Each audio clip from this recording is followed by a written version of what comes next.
Ex-girlfriend forgot she had AP's messages on her laptop, so I found out, begs for mercy after I dump her. First time posting here, so forgive me if I ramble. Just need to get this off of my chest, and therapy ain't so cheap as it turns out. I've recently exited a 3-year relationship due to infidelity, and it's been one hell of a hard thing to do. I guess I need some pointers on where to proceed from here, and how the behavior of my ex could really manifest itself as it did. I, 25M, met my ex, 24F, when we were both in the same city, and I was working in the bar scene. Instantly, we hit it off, and slept together the same night that we met. She told me on the way back to my house that she had a boyfriend, who she'd been with for 9 years, but lived in her home country. I'm not proud of it, but I had been cheated on 6 months prior, and was very promiscuous at the time, so I went ahead with it. This later led to some trust issues for me in the relationship, but I learned to overcome them. After this, we started seeing each other, and fell for each other pretty fast. She was ambitious and beautiful, and our morals aligned well. She broke up with her boyfriend after a couple of weeks, and we started a relationship. It was really great at the time, always going out, weekend trips and traveling abroad ensued for the next year. I moved into her place after about 6 months, before getting our own place shortly after. Now, it is worth mentioning a couple of things. Firstly, she obviously had some problems during this phase. She was on a number of medications, had gotten out of rehab for snow about 2 years prior, and obviously had some issues around her father abandoning her at an early age. These beasts reared their head in multiple ways, but I believed that I could work with her through the problems, and she showed signs of steady improvement all the time. She was in therapy, and still is. Secondly, we were from very different backgrounds. I was kinda scraping by at the time, whereas she was from a rather wealthy family.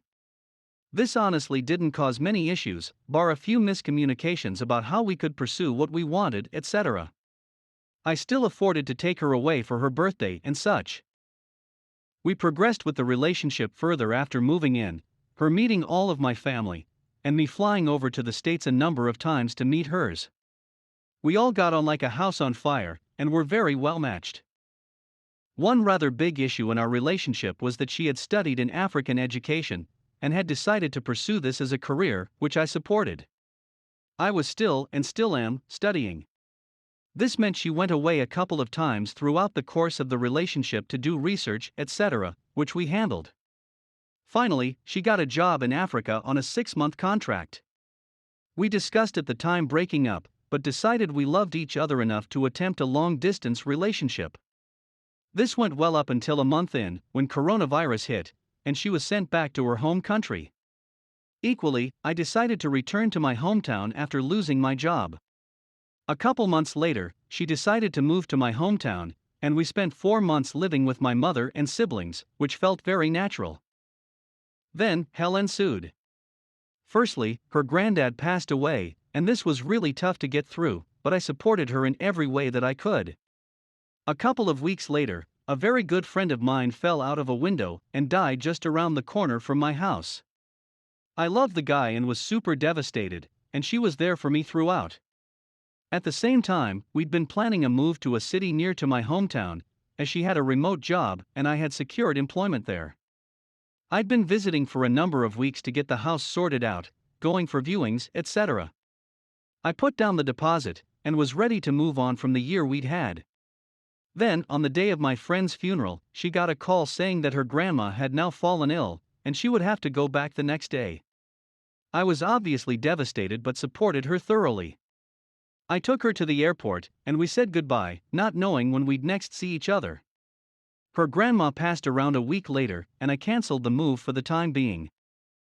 Around a week later, she called me and said that she'd been accepted at a job in Africa, which she'd mentioned to me months prior. I genuinely don't think she thought that she'd get it, but it was a 2-year contract that was her dream job. I encouraged her to take it, despite being a massive issue for the relationship. Initially, I maintained that I could not go, and we left it at that.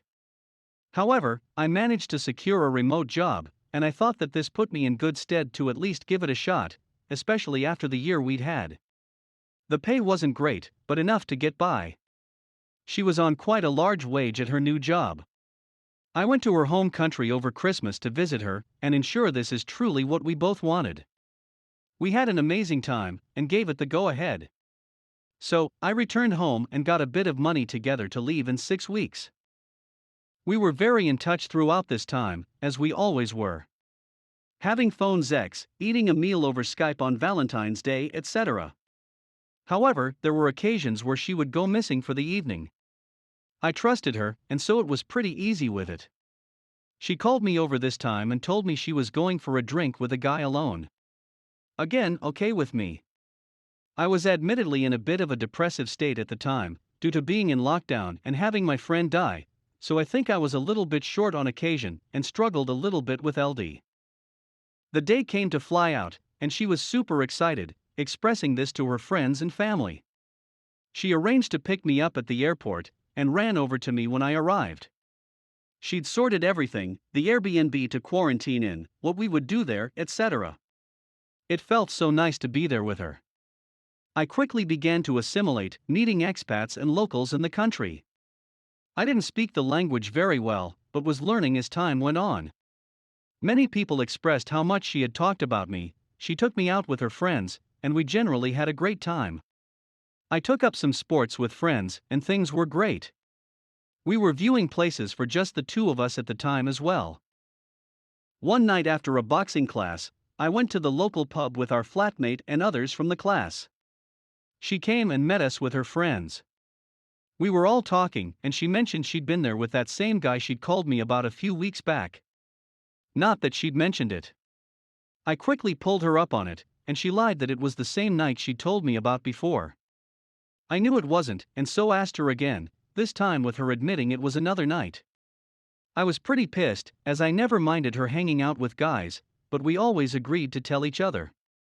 We went home and I had a frank discussion with her that I absolutely had to be able to trust her, and if I caught her lying again, I'd have to end it. She agreed. I requested to look through her messages with the guy, which showed he was flirting with her, but she wasn't reciprocating.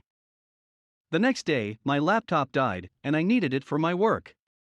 I spent all night trying to fix it to no avail. She offered to lend me hers, and it was all good. I woke up in the morning, and she was already up, deleting messages off her laptop. This obviously made me very suspicious. I grilled her, and she said her mate had been cheating on her boyfriend and she didn't want me to know. I pushed a little harder, until she swung around and admitted she'd slept with this guy on a drunken night out. I was in shock, and got pretty angry at that point, ripping up some photos we had of each other. I immediately booked a flight home, and asked her if there was anyone else, which she denied. When she went to the bathroom, I looked at her laptop, and she'd already messaged her flatmate telling him not to tell me about another guy. I was devastated. She left to her friends, I packed up my crap, and waited in the room until my flight. The hour before I left for the airport, she came back to try and get some closure, I think. I didn't really give her much. She said she was sorry, that it was meaningless, and that she didn't want me to hate her. I listened but was pretty shut off. I got in the taxi and left, and that was that. We spoke on the phone once since, and she said it was a drunken mistake. Fair enough once, but twice. She could have come to me, and I would have tried to understand, but the lying broke it for me. Now, I'm back where I started, trying to deal with this. I just can't rationalize why she would throw it away over something so momentary. I know she had issues with self-esteem, but if she had suggested an open relationship, I would have accepted, and wouldn't have minded the idea myself. But she broke the understanding we had in terms of what the relationship was. Part of me wants to call her and try to understand it, but I know this wouldn't be wise until my emotions have settled. We're on different continents now, and it would just be too hard to rectify, I think. It's doubly bad that I had begun to see my new life in the country starting to pick up. I'm sure many would tell me to just move on. Despite this, I do believe I could trust her again if she really put in the work, but I'll be fine if it doesn't work out at the same time. I've been studying, exercising, and generally working on myself. How can I proceed here? I do love her and feel like I should have given her more chance to open up about it at the time rather than getting angry and booking the flight, but I also know I couldn't handle the disrespect at that time, and didn't really have a space to go to. Despite that, All of her other actions have shown that she really loves me, at least as far as it seems. She was talking about us adopting cats the day before I found out, but everything flipped so quickly. Also, was I foolish to expect this not to happen, given her problems that had flared up earlier in the relationship? We have reached the end of the story. Let's listen to some of the comments by our Reddit listeners. Comment 1.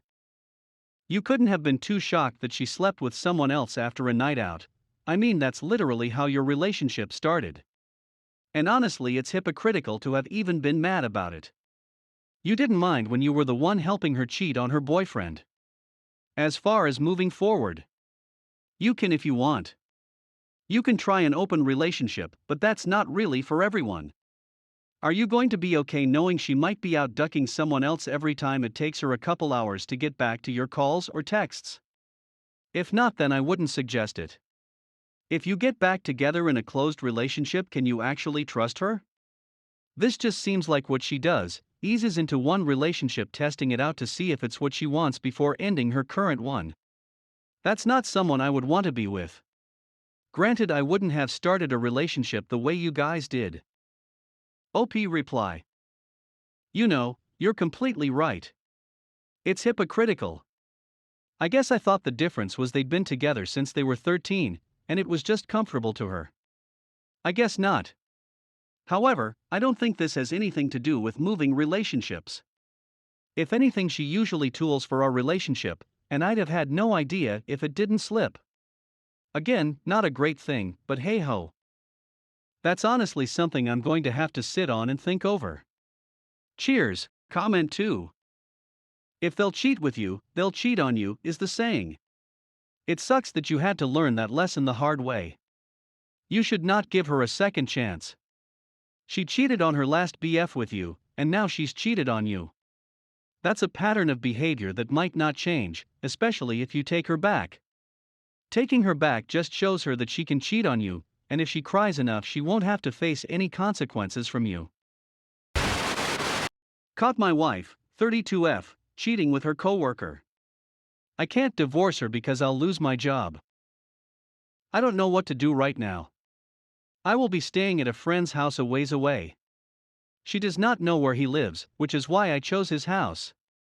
I do not want to see her right now. I just want to get some clothes, my dogs, and some essentials and go away for a while. I don't know what else to do. I want to go get trashed at the bar, but I believe alcohol is best for celebrations, not therapy. I want to kick her out, but I still love her very much and don't think that will do any good.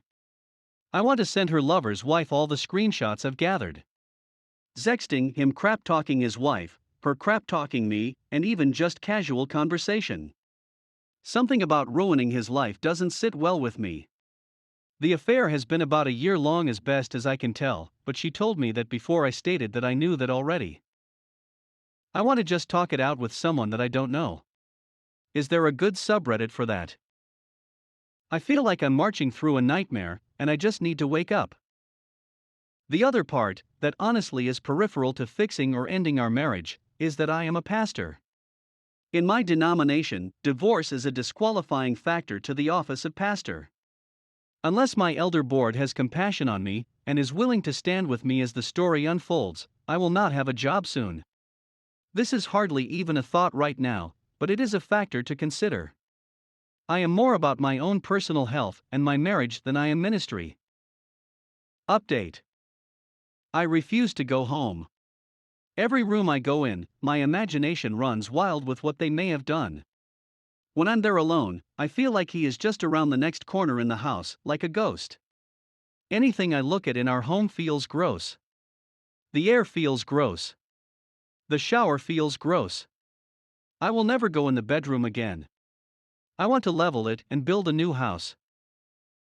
It's not my home anymore. It's a deep hurt. Deep down, I feel like I have nowhere to call my home. I have most of my crap and am living in a house with extended family now. I shouldn't complain because they are great and generous. But there's 6 people and 1 bathroom. A week ago, I had a house, land, a king-size bed and privacy. Now I sleep on a double in a 8x10 room, have no privacy, and I'm glad to be here if home is my only other option. I loved my home. I thought it was something I had worked on with my wife for us, but it's hers now. I cannot see myself ever living there again. Update. What do you do with the memories you have with them? I try not to think about it. But I just saw a picture of us on a hike, and I totally lost it. I mean, a bad, ugly cry that I haven't experienced before. I've let my anger take center stage for the past 2 weeks, and my grief just hit me hard out of nowhere. What do I do with those memories? I cherish them, but any memory I think of is tainted by what she was doing behind my back, that she was in love with another guy at the time / using me / lying to my face. I hate her, I love her, and I just want the life I thought I had back. Update. I worked hard on my relationship with my in-laws over the last 7 years. I love them, genuinely. We all tried to work through differences and simply appreciate each other. My wife is pitting them against me. Part of me wants to let them just be her parents and love her unconditionally. I just hate that they are disappointed with me. It's really getting to me that I might lose them. They believe I'm the bad guy in this situation, and it really bothers me. Update. A little over a month ago, I discovered my wife was cheating on me. Somehow these past 2 weeks she has begun to normalize her behavior in conversation with me and our mediator. She is not remorseful and is not doing much of anything to change. She says she's done with the boyfriend, but if they actually broke up and if she wants me back is still a mystery. She beats around the bush when I ask about this. She wants to go on dates, have me move back in the house and pretend like nothing happened, and is clear about just wanting for us to move on and start over as friends. Somehow, I feel guilty and small for not being ready to do any of these things. I feel bad that I still have a problem with what she did. I want to move on and forgive her. But I'm still angry and think that she is untrustworthy, narcissistic, and not someone I want to be with. I can hear her in my head, telling me that it's been 5 weeks and I need to get past this. Sometimes her voice becomes my voice in my head, and I start to feel like I'm being childish or immature for continuing to hold on to this offense. How do I convince myself that I shouldn't just sweep it under the rug and let it be in the past? I don't want to be her friend, and I'm still working on getting my head in a place where I can confidently say that I don't want to be her husband either. How do I stop myself from feeling guilt over not satisfying her wants in this moment?